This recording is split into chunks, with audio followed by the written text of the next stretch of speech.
যে নবী রাস্তা দিয়ে হাঁটলে দুপাশের গাছ নবীকে নুয়ে নুয়ে সালাম জানাইতো।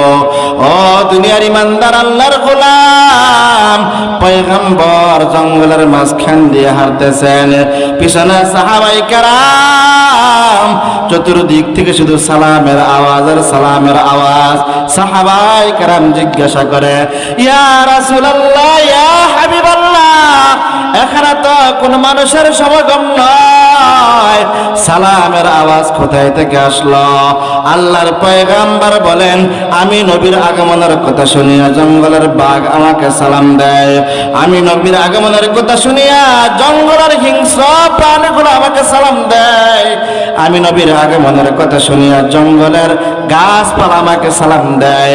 আমি তো শুধু মানুষের নবী নয়, আমি হইলাম সারা দুনিয়ার কুল কায়নাতের নবী। জোরে বলেন আল্লাহু আকবার।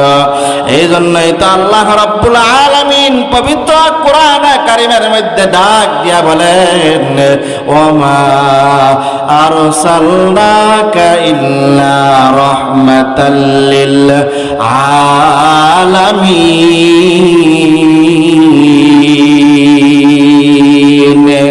এ কালামে জিন্দা কুরআনে হাকিম, এ কালামে জিন্দা কুরআনে হাকিম, হিকমতে উলা ইয়াজাল সুতু কদিম জামিউল ইলমি ফিল কুরআন হাকিম, তাকাসারাত আনহু আফহামুর রিজালি, বখা কুরআন কালামুল্লাহ বসনো, কদিমাসতি কদিমাসতি নুইনো।